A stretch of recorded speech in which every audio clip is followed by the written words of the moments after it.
Halo teman-teman sekalian, ketemu lagi dengan saya Feni dan hari ini kita udah masuk ke chapter 3 terkait dengan advance counting ya.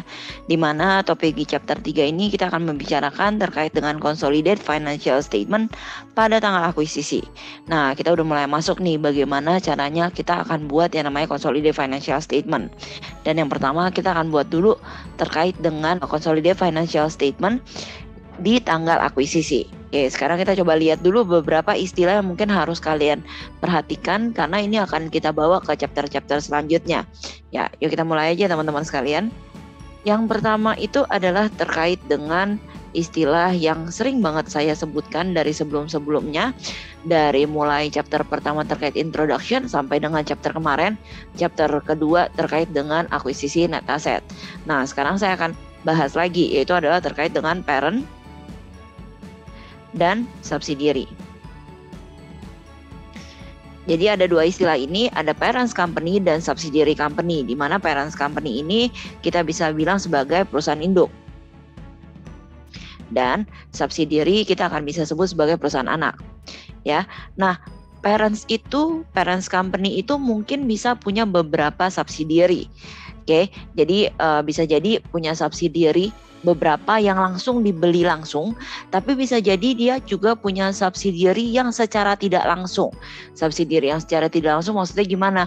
Jadi gini, kalau misalnya contohnya di sini ada PTP, dia beli kepemilikan pada PTS, dan ternyata PTS punya kepemilikan mayoritas juga pada PTT, maka secara tidak langsung si PTP memiliki juga PTT tersebut. Ya, jadi kita memiliki subsidiary tapi secara tidak langsung. Jadi ini yang tidak langsung. Nah, kalau yang langsung seperti ini ya, P ke S, S ke T, ini adalah langsung. Oke. Nah, di dalam istilah consolidated financial statement kita juga akan kenal istilah yang disebut sebagai kontrol atau pengendalian. Ya, di mana kontrol atau pengendalian ini bisa didefinisikan kalau misalnya kita punya kepemilikan mayoritas. Nah, kalau misalnya andaikan kita ngomongin net asset yang di chapter sebelumnya, kita kan beli net asset atau mengakuisisi net asset itu pasti harus 100%. Itu udah pasti kita mayoritas, ya nggak sih?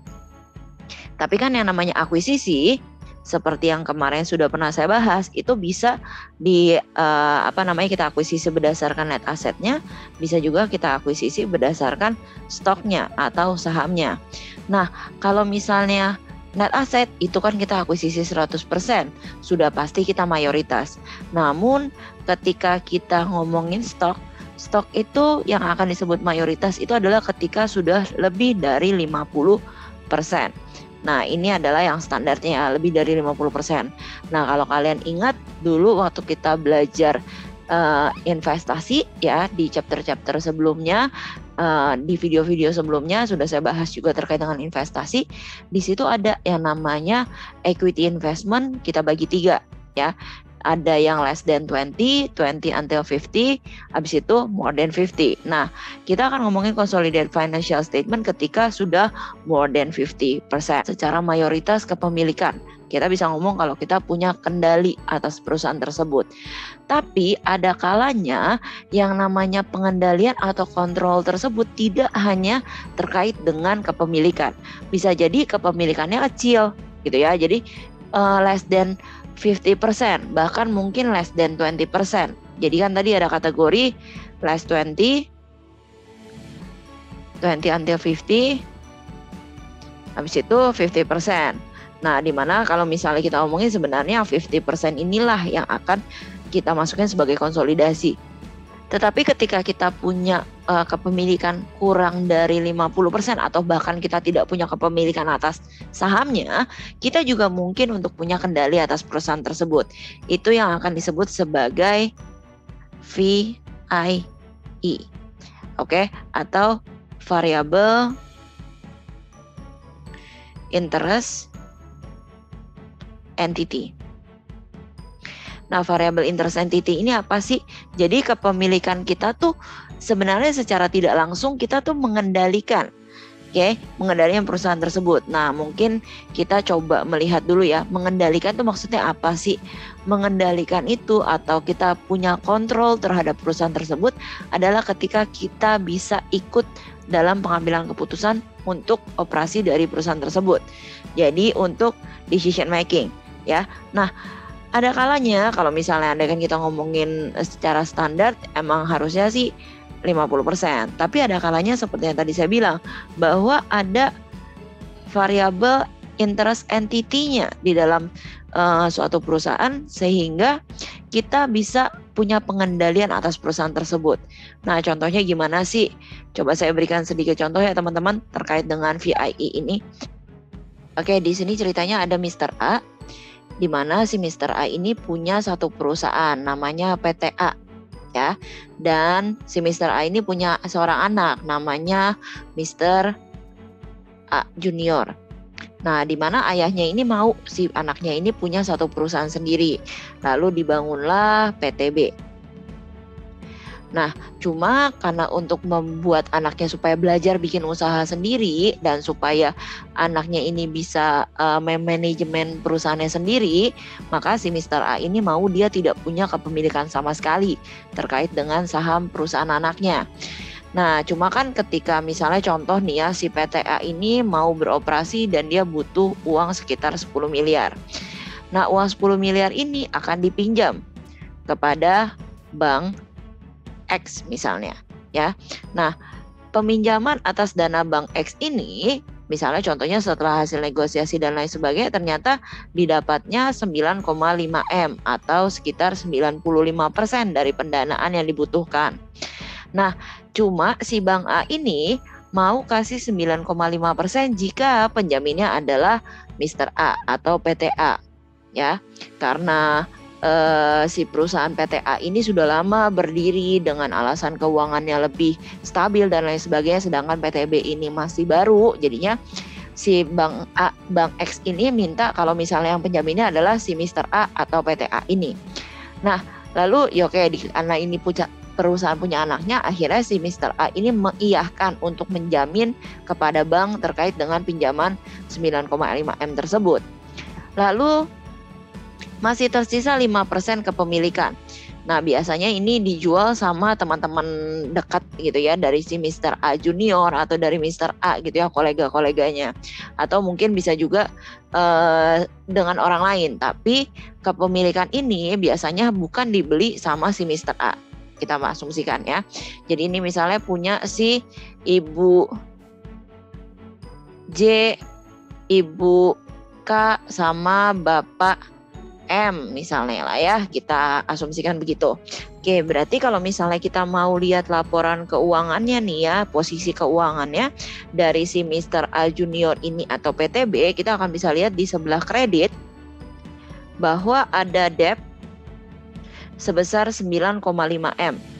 Lalu ada equity sebesar 500 juta. Nah, berarti kan kalau misalnya andaikan mau dibilang Ibu J, Ibu K, dan Bapak M ini punya 100% kepemilikan atas PTB terkait dengan equity-nya. Ya, walaupun nanti kita akan ngomongin debt. Tapi walaupun ketika si masing-masing personil ini, Ibu J, Ibu K, dan Bapak M ini, dia punya kepemilikan 100%, namun tetap kontrol yang terbesar atau kendalian terbesar adalah pasti dari Mr. A. Kenapa? Andaikan Mr. A ini tidak mau menjadi penjamin dari pinjaman 95% ini, pastinya dana 9,5 miliar ini tidak akan didapatkan oleh PTB. Jadi walaupun ada uang 500 juta, pasti operasional perusahaannya akan terganggu.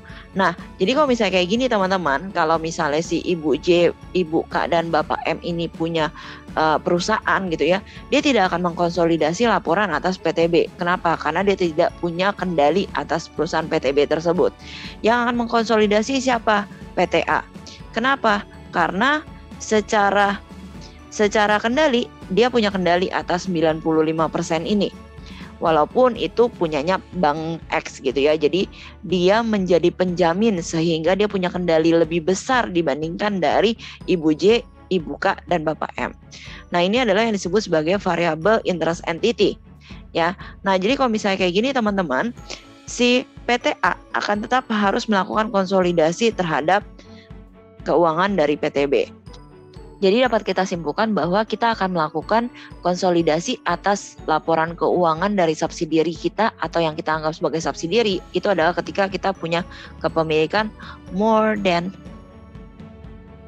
50%. Ya, jadi kita punya kepemilikan atas saham tersebut udah mayoritas di atas 50%, atau ketika terjadinya variable interest entity.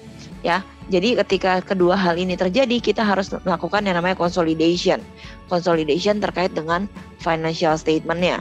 Nah, sekarang kita bakal lihat apa sih sebenarnya consolidation.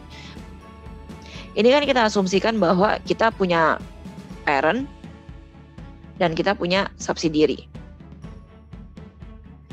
Ya, jadi di mana subsidiary dia akan punya financial statement sendiri, parent juga akan punya financial statement sendiri, dan nanti kita akan menyatukan antara financial statement tersebut menjadi consolidate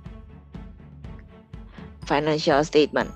Nah, apakah kita akan langsung mengambil semua data dari laporan keuangan PT parent dan juga laporan keuangan PT subsidiary terus kita gabungin? Nggak gitu juga. Jadi nanti akan ada proses yang namanya eliminasi. Jadi akan ada proses eliminasi transaksi antar perusahaan. Jadi ini biasanya lebih ke transaksi antara si parent dengan si subsidiary. Kita akan eliminasi supaya tidak double akhirnya ya. Baru nanti akan muncul yang namanya consolidated financial statement. Nah, apa aja yang akan dieliminasi nanti kita akan belajar step by step. Dimana hari ini kita akan belajar dulu bagaimana caranya kita menyusun consolidated financial statement ketika posisi awal. Ya, sekarang kita lihat dulu terkait dengan PPT-nya. Oke, jadi sekarang kita akan lihat dulu terkait dengan apa sih tujuan kenapa dibuat yang namanya laporan keuangan konsolidasi atau consolidated statement. Consolidated statement atau laporan konsolidasi atau consolidated financial statement itu adalah untuk menunjukkan hasil operasi dan juga posisi keuangan antara parent dan juga semua subsidiary-nya. Jadi bukan hanya satu subsidiary, jika punya lebih dari satu maka dia akan digabungkan semuanya. Untuk apa? Untuk membuat kondisi laporan mereka seolah-olah mereka adalah satu economic entity. Mereka adalah satu kesatuan. Ya, nah ada beberapa kondisi di mana perusahaan itu tidak harus melakukan consolidated financial statement. Yang pertama adalah karena kontrol atau pengendalian bukan karena mayoritas dari owner. Jadi yang seperti tadi ya kasusnya yang variable interest entity yang tadi sempat saya jelaskan. Nah yang kedua adalah karena subsidiary kita sekarang operasionalnya diambil alih oleh pemerintah. Jadi akhirnya si parent tersebut tidak punya lagi kendali atas perusahaan tersebut. Nah contohnya apa sih? Contohnya misalnya kayak bank. Biasanya bank-bank kecil itu mungkin mereka punya perusahaan induknya ya. Tapi karena bank itu punya peran tersendiri untuk ekonomi negara, nah lalu diambil alih oleh pemerintah dan dikontrol oleh misalnya contohnya kalau di Indonesia adalah Bank Indonesia. Jadi karena sudah dikendalikan oleh Bank Indonesia dengan peraturan Bank Indonesia dan lain sebagainya, sehingga si parent ini sudah tidak lagi punya kendali atas perusahaan tersebut, sehingga tidak perlu yang namanya konsolidasi. Seperti ini udah saya bahas sebelumnya, yaitu adalah kalau misalnya andaikan kita ngomongin akuisisi, ya seperti yang sudah saya bahas, bahwa nanti akan ada dua cara. Yang pertama itu adalah kita mengakuisisi 100% net asetnya, dan yang kedua adalah kita mengakuisisi sahamnya. Supaya kita punya pengendalian atau kita punya kendali atas perusahaan tersebut, biasanya kita akan beli mayoritas di atas dari 50%. Nah, sebagian dari perusahaan lebih suka mengakuisisi perusahaan lain dengan menggunakan saham ini. Ya, kenapa?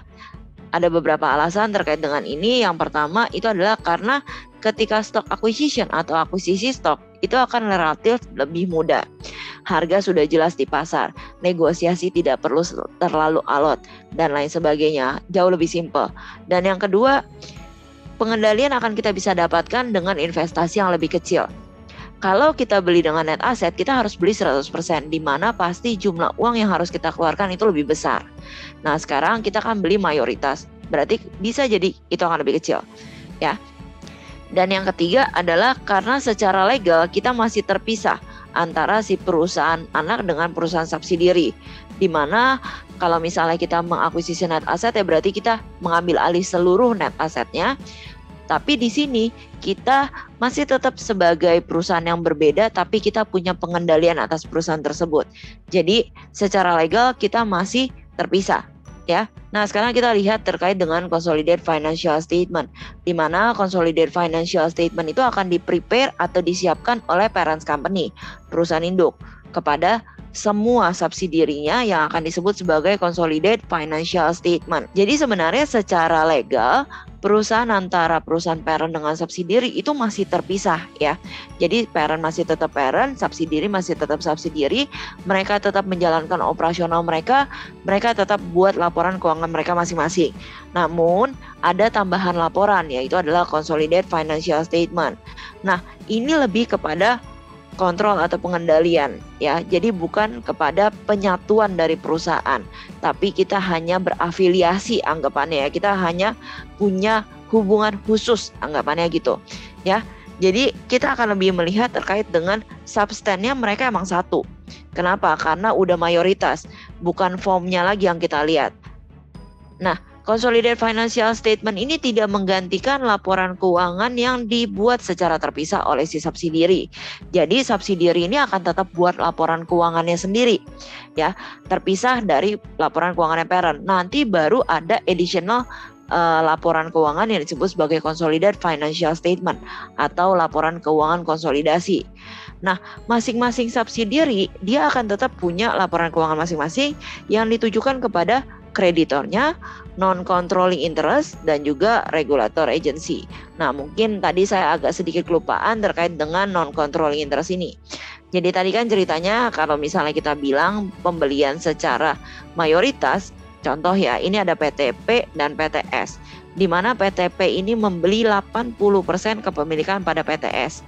Nah, jadi sahamnya si PTS ini dimiliki 80%, tapi masih ada sisa dong 20%. Nah, 20% ini nanti akan disebut sebagai NCI atau non-controlling interest. Jadi si subsidiary juga akan menerbitkan laporan keuangan untuk non-controlling interest supaya bisa mereka tahu kira-kira kondisi perusahaan si subsidiary itu kayak gimana. Oke, sekarang kita akan mulai masuk ke dalam hitung-hitungannya ya. Nah, sekarang yang pertama akan kita hitung adalah terkait dengan nilai investasinya. Di mana ketika kita melakukan stock investment, kita akan merecord pada nilai cost-nya atau harga perolehannya, yaitu diukur dengan nilai fair value dari apa yang kita berikan, ya, atau apa yang kita dapat. Nah, ini kita akan melihat kepada mana sih yang bisa kita hitung secara lebih andal. Kalau terkait dengan apa yang kita bisa berikan, itu bisa jadi include dengan cash, aset lainnya, debt securities, bonds gitu ya, atau stok dari perusahaan kita sendiri, atau bisa jadi kombinasi dari hal-hal yang di atas tadi. Jadi kita bisa melakukan akuisisi terhadap suatu perusahaan dengan memberikan cash, other asset, bond, sahamnya kita, atau kombinasi dari keseluruhan itu, ya. Dan seperti yang sudah kita bicarakan di chapter 2 kemarin terkait dengan biaya direct ataupun indirect itu langsung di-expand-kan. Kita masih punya satu jenis cost lagi, yaitu adalah security issued cost, di mana security issued cost ini seperti yang sudah pernah saya jelaskan sebelumnya, itu akan meng-adjust kepada nilai dari other contributed capital atau meng-adjust kepada nilai premium atau diskon dari bonds yang kita terbitkan untuk membayar akuisisi yang terjadi, ya. Nah, sekarang kita akan masuk ke contoh terkait dengan bagaimana kita menghitung nilai investasi pada tanggal akuisisi. Latihannya diambil dari E32 ya, teman-teman. Nah, di sini contoh pada tanggal 1 Januari 2014, Polo Company ini membeli 100% kepemilikan dari Safe Company, ya, dengan menerbitkan 40.000 lembar saham dengan nilai par value 10, market value-nya 17,5. Berarti sekarang kita akan hitung terkait dengan nilai net asetnya. Nah, hati-hati ya teman-teman kalau misalnya kita ngomongin net aset. Jadi kalian harus tahu bahwa net aset itu sebenarnya adalah equity. Nah, kenapa sih equity? Kalian ingatkan ya kalau misalnya kemarin kita hitung nilai dari net aset itu adalah aset dikurang sama liability. Nah, kalau misalnya kita lihat sebenarnya aset dikurang liability ini adalah equity. Ini akan disebut net asset. Jadi net asset itu adalah equity. Nah, sekarang kita akan hitung berapa sih net asset dari Save Company. Net asset dari Save Company adalah ini teman-teman, yaitu adalah common stock ditambah other contributed capital dan juga return earning-nya. Oke, kita lihat hitung-hitungannya sekarang ya. Nah, sekarang kita lihat ya jurnalnya. Jurnalnya adalah kita akan mencatat investasi in Save sebesar 40.000 lembar saham yang kita terbitkan dikali nilai pasarnya. Kita dapat 700.000. Dan kita akan mencatatkan adanya common stock 400.000, ini dari 40.000 dikali 10. Lalu sisanya adalah other contributed capital. Ini mencatat terkait dengan investasinya. Lalu kalian jangan lupa bahwa tadi disebutkan bahwa ada expense terkait dengan registration and issuing dari common stock sebesar 20.000. Nah, sekarang kita akan mulai masuk terkait dengan bagaimana kita membuat consolidate balance sheet. Ketika tanggal akuisisi, satu-satunya laporan yang akan kita konsolidasi adalah balance sheet aja, atau statement of financial position aja, atau neraca saja. Di dalam consolidate balance sheet ini, kita akan menggabungkan aset dan liability dari kedua entity tersebut, walaupun parent mempunyai 100% atau smaller. Ya, jadi kalau misalnya andaikan dia punya 100% ataupun lebih kecil daripada 100%, selama dia sudah memenuhi terkait dengan kendali tersebut ya yang tadi saya jelaskan di awal, maka perusahaan ini harus melakukan konsolidasi terhadap aset dan liability-nya. Nah, kenapa sih nggak diomongin terkait dengan equity-nya juga? Karena nanti kalian lihat ya bahwa ternyata equity-nya itu sebenarnya nggak digabung. Oke. Nah, ketika dia punya kepemilikan lebih kecil dibandingkan dengan 100%, berarti nanti akan muncul non-controlling interest. Dan non-controlling interest ini akan masuk ke dalam komponen equity juga. Dan ada beberapa eliminasi yang harus dilakukan untuk menghilangkan efek dari transaksi parent dan juga subsidiary. Dan juga kita akan membuat yang namanya work paper, di mana work paper ini akan meng-summarize semua efek dan juga eliminasi yang kita lakukan. Oke, beberapa eliminasi yang harus dilakukan. Yang pertama adalah terkait dengan investasi dari parent dengan equity-nya si subsidiary, terkait dengan payable dan juga receivable, terkait dengan advance untuk subsidiary dan juga advance dari parent, ya, expand kepada revenue, dividend declare kepada dividend revenue. Habis itu management fee received from subsidiary dan management fee paid to parent, dan juga atas penjualan dan pembeliannya. Nah, namun di hari ini mungkin kita akan lebih membicarakan beberapa doang ya. Jadi ada beberapa yang nanti kita bicarakan di chapter selanjutnya. Nah, teman-teman sekalian, kita lanjut ya. Nah, sekarang kita akan masuk ke dalam eliminasi terhadap investasi, di mana kita akan melihat perhitungan dan juga alokasi terkait dengan perbedaan antara implied value dengan book value. Implied value ini apa sih? Implied value ini sama kayak fair value dari company tersebut. Nah, kita bisa ngitung dengan 3 step ini. Step pertama, kita menentukan berapa persentase kepemilikan saham yang dimiliki oleh parent. Misalnya kita punya 70%, 60%, 80%, atau 90%, atau bahkan 100%. Lalu kita akan melihat step kedua, yaitu adalah terkait dengan berapa sih implied value-nya. Gimana cara kita hitung? Kita akan menghitung dengan membagi jumlah pembayaran yang kita bayar. Ya, pembayaran yang kita bayar itu berarti bisa jadi nanti terkait dengan utang, terkait dengan aset lain, stok kita, bonds, dan lain sebagainya. Ya, lalu kita bagi dengan persentase yang kita dapatkan dari step 1. Nah, ketika kita memiliki 100%, berarti implied value kita sama dengan purchase price. Namun, ada kalanya kita belikan tidak 100% ya, karena ada istilah non-controlling interest tadi. Dan yang ketiga adalah kita akan menghitung apakah ada perbedaan antara book value, ya, book value yang tercatat dalam trial balance-nya si subsidiary dengan hasil yang ada di step 2. Oke, kalau misalnya ada perbedaan, berarti kita akan mengalokasikan kepada aset atau liability dari perusahaan yang kita akuisisi. Ya, nanti kita akan lihat bagaimana terkait dengan asetnya atau liability-nya, kita masukin kemana nih ya. Oke. Nah, di sini akan ada 3 case, di mana kayaknya saya akan membahas case pertama di part ini, namun nanti case kedua dan case ketiga akan saya pisahkan satu part sendiri.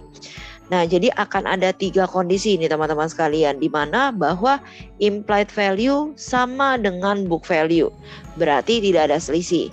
Ya, kalau misalnya nggak ada selisih, bisa jadi kita belinya itu adalah 100% atau kurang dari 100%. Nah, ini bagaimana nanti pembukuannya. Lalu nanti di part selanjutnya ketika ada selisih, baik itu selisih lebih maupun selisih kurang. Nanti kita bahas di part selanjutnya ya. Jadi sekarang kita akan bahas case pertama dulu, yaitu dengan adanya NCI dan tidak adanya NCI ya. Oke, sekarang kita mulai masuk. Oke, kita akan masuk ke case pertama, di mana di sini implied value sama dengan book value ya. Jadi implied value sama dengan book value. Nanti mungkin sekalian sering bakal dengar istilah IV dan BV. IV adalah implied value, BV adalah book value ya teman-teman ya. Dan dia mengakuisisi sebesar 100%. Oke, kita lihat di sini asumsi pada tanggal 1 Januari 2015 P Company mengakuisisi seluruh dari S Company, yaitu adalah sebesar 10.000 lembar saham, di mana cashnya itu adalah 160. Oke, nah kira-kira journal entry-nya bagaimana? Pertama, karena kita beli, berarti kita catat investasi pada S dengan cash. Kita asumsikan kita belinya cash. Ini adalah jurnal pembelian saham ya. Oke, kalau misalnya kalian mau bilang ini jurnal akuisisinya juga boleh gitu ya. Nah, sekarang kita akan hitung dulu implied value-nya berapa. Implied value kita hitung dari price yang kita bayarkan, yaitu adalah 160, kita bagi sama 100. 160 bagi 100 dapatnya 160, karena kan 100%. Lalu book value-nya kita lihat di sini. Book value-nya adalah 100.000 ditambah 20.000 ditambah 40.000. Maka hasilnya 160.000. Kita bayar fair value-nya 160. Ternyata book value-nya 160. Berarti tidak ada selisih. Oke, ini adalah trial balance dari P Company dan S Company. Lalu kita bikin consolidate balance-nya. Oke, terkait dengan hal ini kan tidak ada NCI. Kenapa nggak ada NCI? Karena kita belinya 100%. Ya, jadi tidak ada NCI, tidak ada different. Kita hanya langsung mengeliminasi, lalu kita langsung bikin consolidate-nya. Nah, supaya mempermudah, kita akan bikin consolidate-nya dulu ya teman-teman. 40.000 punyanya P, 40.000 punyanya S. Di sini akan muncul 80.000. Cash-nya tidak akan ada perubahan. Terkait dengan other current asset pun tidak ada perubahan. Di sini akan muncul 380. Lalu plan equipment-nya juga tidak ada perubahan. Di sini muncul 320. Dan juga terkait dengan land nggak ada perubahan 120. Tapi ada perubahan atau ada eliminasi terkait dengan investasi. Ya, investasinya kita eliminasi. Investasi itu pasti posisinya debit. Oke, sehingga kita akan eliminasi di posisi kredit 160.000. Sehingga nanti investasinya hasilnya 0. Oke. Nah, nanti kita jumlahkan ini berapa ya. Kita lanjut dulu, nanti kita lihat dari PPT-nya sebenarnya ada, cuma saya mau coret-coret sedikit supaya kalian lebih ngeh. Ya. Lalu liability-nya juga sama, kita tambah 120 tambah 100 berarti 220. Lalu common stock-nya hati-hati. Kita mengeliminasi investasi dengan equity-nya si subsidiary. Kita udah masukin nih kreditnya. Berarti akan ada debitnya dong. Debitnya kita masukin 100.000, 20.000 plus 40.000. Oke, jadi kalau kita tambah 400.000 ditambah 100.000 dikurang 100.000 akan muncul 400.000. Oke, di sini juga sama 80.000 dan di sini juga sama, yang akan muncul adalah sebesar 200.000. Nah, kalau tadi istilah mungkin yang kalian ingat bahwa sebelumnya kita bahas bahwa yang namanya konsolidasi itu adalah menggabungkan aset dan liability. Ya, equity kita nggak gabungin. Kenapa? Karena kalau kalian lihat di sini, equity yang muncul adalah equity punyanya si P. bukan punyanya S dan P, bukan punyanya S tapi hanya punya P. Ya, jadi kalian harus hati-hati terkait dengan hal ini. Oke.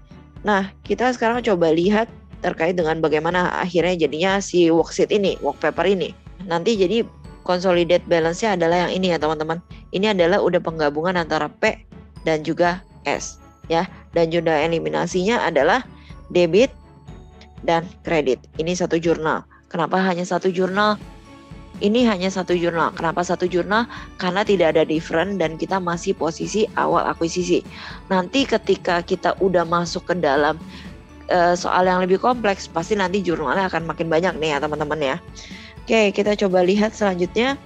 Nah, ini jurnal yang dilakukan yang tadi udah kita bahas di work papernya, bahwa kita akan mengkredit investasi sebesar 160 dan kita akan mendebit semua equity-nya si S company. Oke, nah sekarang kita lanjut nih. Bagaimana ketika ternyata kita tidak mengakuisisi 100%, tapi di bawah 100%. Di sini sama ya, masih equal antara book value-nya dengan implied value-nya. Oke, ceritanya di tanggal 1 Januari 2015, P Company membeli 90% atau 9.000 share dari S Company pada harga 144. Jadi ini adalah yang dibayarkan. 144 adalah yang dibayarkan oleh si P kepada si S. Ya. Nah, kira-kira gimana jurnal investasinya? Kalau jurnal investasi mah sama ya. Kurang lebih investasi pada S dan cash sebesar 144. Namun di sini kita akan ngitung nih, berapa sih implied value-nya? Implied value-nya adalah 160 sama. Gimana caranya? 144 kita bagi 90%. Dapat angka 160. Lalu kita hitung berapa kira-kira net asetnya dari si PTS. Net asetnya dari PTS adalah 160. Kita tahu bahwa dari 100.000 plus 20 plus 40. Sama, di sini masih belum ada yang namanya selisih, tapi sudah ada yang namanya NCI. Oke, nah nanti kita coba lihat ya. Ini mungkin nanti ke depannya saya akan menggunakan cara yang lebih simpel daripada ini. Namun sekarang mungkin saya perlihatkan dulu bagaimana teknisnya. Oke, jadi 160 ini adalah implied value, fair value dari perusahaan tersebut. Nah, kalau kita mau bagikan kepada parent dan juga non-controlling interest atau NCI, ya kita tinggal kali aja. 160.000 dikali 90%. Ini untuk parent. Nah, lalu 160.000 dikali 10%. Ini adalah untuk NCI. Angkanya sudah kita miliki. Lalu kita bagi juga book value-nya berdasarkan kepemilikan. Nah, karena di sini tidak ada different, ya, di sini tidak ada different, makanya different-nya itu 0. Oke. Nah, sekarang kita lihat bagaimana jurnal eliminasinya. Ya, kita lewati bagian ini. Nah, nanti kita mulai masuk ke sini. Nah, teman-teman, kalian perhatikan, ada satu account baru yang berbeda dari yang tadi kita bahas. Adalah terkait dengan non-controlling interest. Sekarang kita sudah punya non-controlling interest, ya. Nah, di sini mungkin saya bikin coret-coretannya dulu ya. 96.000 dari mana sih? 56 ditambah 40.000 cash dari P dan juga S. Lalu 380 dari other asetnya. Dari plant dan equipment itu ada 320. Lalu landnya ada 120. Hati-hati ya, yang namanya investasi kita akan kreditkan 144. Sehingga di sini akan muncul 0. Lalu nanti kita total ya, kita lihat hasil akhirnya bagaimana. Terkait dengan liability juga kita tambahkan jadi 220. Common stock-nya yang muncul hanya punyanya si parent. Ya, lalu ini juga sama, yang muncul hanya punyanya parent. Return earning juga sama, yang muncul hanya punyanya parent. Nah, berarti kan kita akan mendebit ya. Mendebit 100.000, 20.000, 40.000. Kita debit. Kalau kita lihat debit dan kredit ini masih belum balance nih ya teman-teman. Kenapa? Karena di debit itu ada 160.000, sedangkan di kredit baru ada 144. Nah, di sini adalah fungsinya si NCI. NCI juga bagian dari equity, teman-teman. Jadi, dia akan menyeimbangkan si zona eliminasi ini.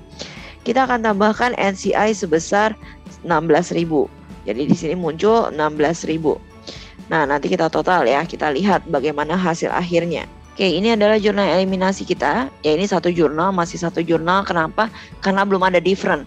Karena kita tidak memasukkan transaksi yang lainnya. Nah, nanti mungkin dalam bahas kasus, saya akan bahas terkait dengan bagaimana ketika 3 perusahaan dan mulai ada transaksi-transaksi antar perusahaan. Ya, jadi ini hasil akhirnya consolidated financial statement-nya adalah ini. Pastikan antara total aset dengan total liability equity harusnya hasilnya sama. Ya, hasilnya sama. Kenapa? Karena ya ini namanya juga balance sheet ya teman-teman, neraca harus balance antara debit dan kreditnya. Nah, sekarang kita lihat terkait dengan jurnalnya. Jurnal eliminasinya adalah ini teman-teman. Kita mengkredit investasi, kita munculkan NCI yang udah kita hitung dari 160.000 implied value, kita kali sama 10%. Lalu kita kurangkan juga atau kita eliminasi common stock-nya S, other contributed capital S, dan juga return earning S. Jadi ini adalah jurnalnya ya teman-teman sekalian ya. Oke, nah kurang lebih untuk part ini sampai di sini dulu teman-teman. Kita baru sampai case pertama. Nanti di part selanjutnya kita akan masuk ke case kedua dan ketiga terkait dengan perhitungan dan eliminasi dari investasi.